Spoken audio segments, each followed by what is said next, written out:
Good morning, guys. Grabe, snow sa May.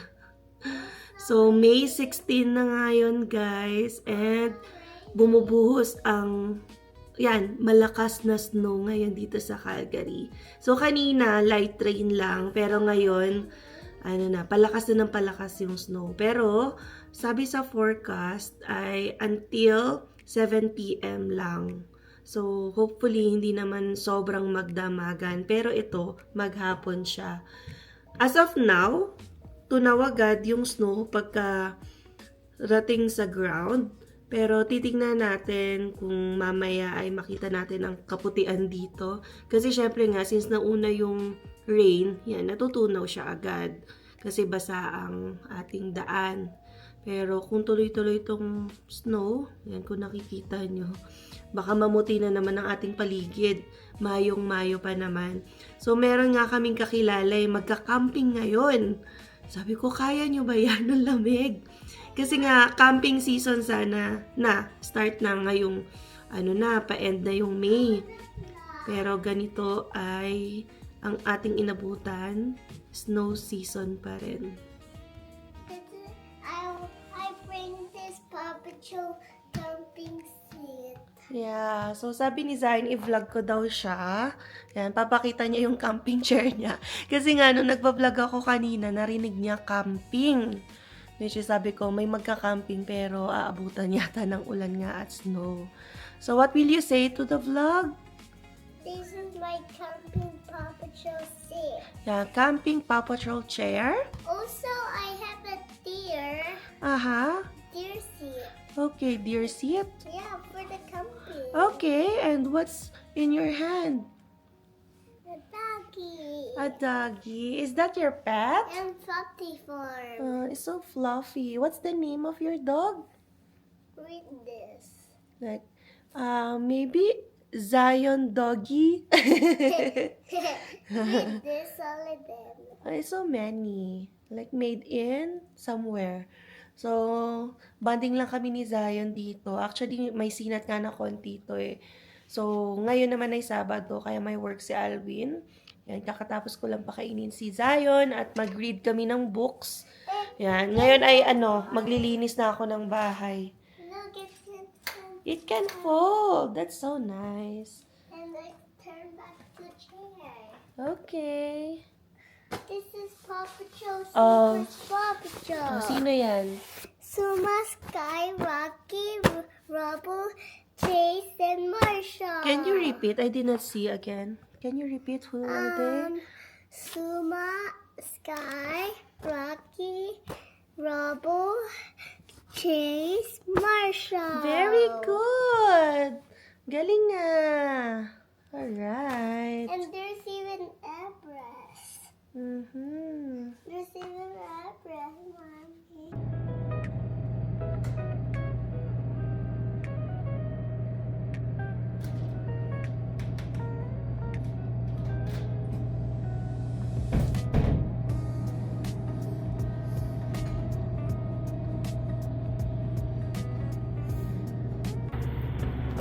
Guys, labas lang ako. Actually may work pa ako eh. Pero dahil sa nakikita niyo naman, nag-snow. Oh, 'di ba? Yan ang Calgary. Oh, 'di ba? So, ayun nakikita niyo yung mga white. 'Di ba? Snow pa more. Fake news tong Calgary eh. Maaga pa, may 3 minutes pa tayo. Okay. Diba? May klase talaga dito. Ayan guys, so nag-stop na rin yung snow, no? Ayan. Grabe. Kala ko summer na. Tingnan nyo naman. Pero dito lang naman sa sasakyan yung mga hindi nadadaanan. Pero ito, syempre, tunaw na agad yan. Yelo pa oh. Madali na tanggalin yan. Kaya na ng natin yan. Ayan. So at least nag-stop na Alright. So break time ko lang guys. Last break time na to. Kasi around 3 na rin.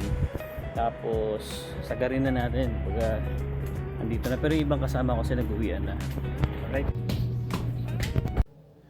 Good morning guys. So, hindi na ako nakapag-vlog kahapon paglabas ko ng trabaho. Ano kasi guys alam niyo ba nangyari? Dalawa na lang kami nung lead ko ang natira. Lahat sila nag-uwian na. Kasi wala na ring work. Dahil nga, alam niyo na, long weekend. So, sa Monday nga, or bukas, dahil Monday bukas, sarado yung warehouse namin. Nga ano guys, Victoria Day. So, doon sa bulletin board namin, open kami dapat. Pero hindi ko alam, biglang nag-decide yung manager namin na close na lang daw. Pero siguro wala rin masyadong talaga orders. Yan. Pero kahapon naman, ang nangyari, medyo slow kami ng mga bandang hapon kaya yung ibang kasama ko nag-uwian na. Ako, bala ko na rin umuwi ng mga bandang 3. Kasi nga, wala na akong kasama eh. Pero sabi nung lead ko, you can stay, sabi niya. Dito pa naman ako, pwede ko na samahan. Dahil sabi ko, dahil nahiya na rin ako eh. Baka kasi mamaya ako na lang din yung inihintay niya. Eh, siya naman yung nagsabi na, you can stay, sabi niya. Pwede naman, pwede kita samahan. So, nag-stay na rin ako. So, dalawa na lang kami hanggang 5:30. So, hindi na ako nakapag-vlog. Kasi yung snow kasi tumigil na rin. Mga bandang 3, mga bandang 4 pala, sorry. Mga bandang 4, ayun na, nag-stop na. Bali, makulimlim na lang siya hanggang sa umuwi na ako. Gaya nga ngayon, guys. Still makulimlim pa rin dito sa amin. Sa Calgary. Yan. Pero hindi ko pa na-check yung weather. I-check ko nga.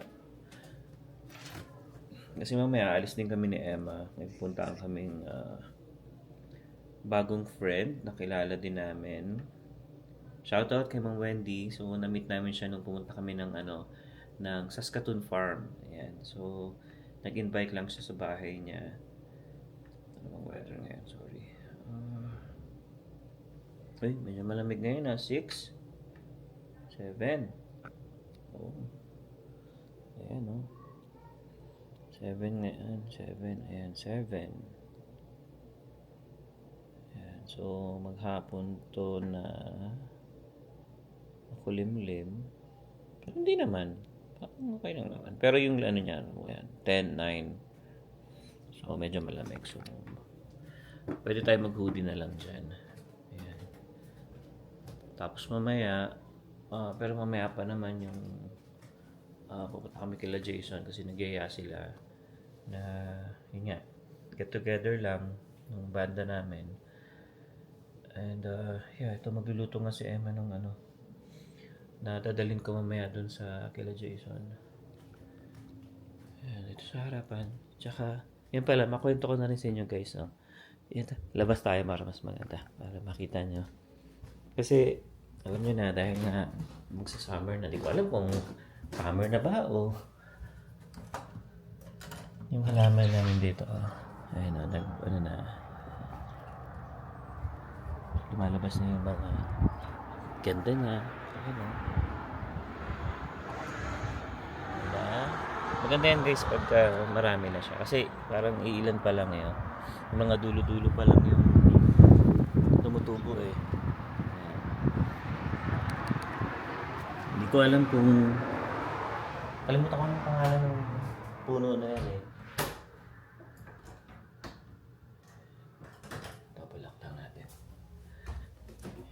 So, nung bago kasi kami dito, nung naghanap kami ng bahay, isa yan sa napansin namin ni Emma. Ang ganda. Ang ganda ng puno na yan. Namumulaklak yan eh. Yan. Tapos yung mga ibang kapitbahay namin, yan, nag-start na rin sila. Yan. Even yung puno na yan, nasa harapan namin, di ba? May mga dahon-dahon na rin. Kasi nga, magsa-summer na. Pero, summer nga, or sabihin na natin summer na. Pero nag-snow pa rin, grabe kahapon. Pero lang naman siya, guys. Wet snow naman siya. So, napuno lang kasi yun dun sa sasakyan natin. Pero yung sa mismong daanan, tunaw din naman. So, maputik lang talaga kahapon. Kasi nga, basa. Ayan. Pero nung umuwi na ako, yun, na siya, wala na siya, no? Wala nang snow talaga. I mean, even wala nang ulan. Yan. So, kakaiba dito. Halos lahat nga nakikita kong post, yung mga dito sa Calgary. Sabi, I mean, summer na, pero nag-i-snow ka pa rin. Kumbaga, May na, nag-i-snow ka pa rin. Isipin nyo, ang date na ngayon. So, 20, ano ba ngayon? May 20? Hindi, May 26. Mali. Mali yung sa screen ko eh. May, ano ba ngayon? May 17. Ayan. So, May 17 na ngayon. Pero, alam nyo na, malapit na yung June. So, talagang dapat pag summer, June na yan. Kasi naalala ko guys, nung naghahanap kami ng bahay, last year, maganda na yung weather eh. No? Maganda na. Kasi, kung June kami lumipat dito, so before pa makalipat dito, syempre may mga documents pa ng mga inayos. So talagang wala nang snow noon, hindi na malamig, talagang mainit na. Kasi naalala ko habang naghahanap kami ng bahay, halos naka polo na lang ako eh. Kasi nga dito guys sa Calgary, hindi natin masasabi yung weather talaga. Maranasan mo lahat yung snow, maranasan mo yung ulan, maranasan mo yung init, yung mga ganun mo. Talagang matatawa ka na lang, no? Pero hindi kami nagrereklamo guys, no? Kasi sa totoo para sa amin, kasi siyempre dito rin kami nag-start, okay naman kami dito sa Calgary. No, gusto rin namin dito sa Calgary dahil nga, siyempre isa lang yung tax namin. So, kahit pa paano, nakakatipid kami ng konti. Unlike sa ibang province na dalawa sila, kaya happy kami dito, no? So, kung yung weather lang talaga yung pag-uusapan, medyo kakaiba talaga dito sa Calgary. Alright. Ayan. So, ito nga, magtatapon pa ako ng basura. Ang daming basura. Pero ito, mga bote-bote natin yan. Tatapon namin mamaya ni Emma yan. Pero to the rest, yan. Ito yung pinaglagyan ng base namin doon sa kama. So, pagdating ko kahapon, yan, inayos na ni Emma, kinat niya na. Ayan, so itatapon ko siya maya-maya. Medyo malamig lang eh. Kaya sabi ko maya-maya ako na itatapon pag yung nakabis na ako kasi alis din kami. So bago kami umalis, so tapon ko siya. Ayan. Dapat kahapon eh, pero yun nga, dahil pagod din. Kasi nga ako lang lahat eh. Ako na yung natira kahapon sa warehouse. Ako na lahat. Ako na nag-pick. Ako na nag-replen, ako na nag-put away, ako na, ano pa ba, nag-PIR yung tawag namin. So, halos lahat inikot ko. Naboboring na nga ako eh. Kaya ang ginawa ko, nag-music na lang ako doon. Kasi meron kami speaker doon sa warehouse. So, yun, para hindi ka mainip. Kaya sabi rin ng lead ko eh. Kasi sabi ko, naboboring na ako. Gusto ko na umuwi. Sabi niya, you can use yung speaker natin dyan. Patugtog ka. Kasi dalawa kami sa laki ng warehouse namin, kami dalawa na lang. Pero nasa dry side lang naman ako. Kaya paikot-ikot na lang ako doon. Tsaka tinansya ko na lang din yung oras. Kasi parang yung natitira kasi na gagawin, parang konti na lang. So, inano ko na lang siya. Nag-alalay na lang ako. Kasi sabi niya naman, mo na lang yan eh. Tapusin mo na lang yan, then uwi na tayo. Pero syempre, thankful ako kasi may trabaho pa rin ako at hindi kami yung talagang nagtatanggalan. Kasi before talaga guys, na nabanggit ko na sa vlog to, na nag-slow down talaga yung company namin last year. So far so good naman ngayon. May time lang talaga na bigla siyang nag-i-slow. Pero most of the time talagang rin naman, sakto lang din naman yung trabaho namin. Pero at least hindi sila nagbabawas, no. Sa kanila, nasa inyo naman kung yun nga, gusto mo umuwi ng maaga, pag wala namang work, pwede ka umuwi, pero hindi ka naman nila force na okay, dahil wala nang trabaho, uwi na kayo. So hindi naman ganoon sa amin. Pwede mong gawin yung mga ibang bagay na pwede mong gawin as long as na gusto mo, no? Pero kasi yung iba kasi ng mga ka-work natin doon, pag yung tipong ayaw nila yung ipapagawa sa kanila, mas pinipili na lang nilang umuwi kaysa magstay. Pero ako kasi hindi naman ako namimili kahit okay naman sa akin. Kahit anong klaseng trabaho, kahit mag-inventory ako, walang problema sa akin. Ang problema lang kasi pa nag-inventory kapag binato ka sa freezer. So, malamig talaga kasi hindi ka gumagalaw. Parang ika-count mo lang yung every bay nung sa aisle. So, yun yung medyo ayaw nung ibang ka-work ko kasi nga malamig. Pero kapag naka-complete gear ka naman, wala namang problema. Tsaka pag feeling mo na nilalamig ka na, pwede ka naman lumabas, magpainit ka, may heater doon. So, hindi ka naman nila sisitahin about dun. Nilalamig ka, lang naman sabihin nila, oh, hindi pwede, doon ka lang sa loob. Hindi naman ganun. Wala naman ganun sa amin. Tsaka, ano naman, napakaluwag kasi din sa amin. Kaya, isa rin yun sa mga nagugustuhan namin kasi hindi kami nirarush lagi. Wala kaming quotas, isang araw. So, kung ano lang yung matrabaho mo, yun yun. Pero syempre, wag naman yung tipong para ka na lang, alam mo na, para ka lang nakikipagkwentuhan lagi sa trabaho. Hindi ganun. Syempre, as a Filipino, syempre, hindi naman tayo ganun. No? As in, lahat ng mga Pilipino nag-work doon, talagang maayos kami. No?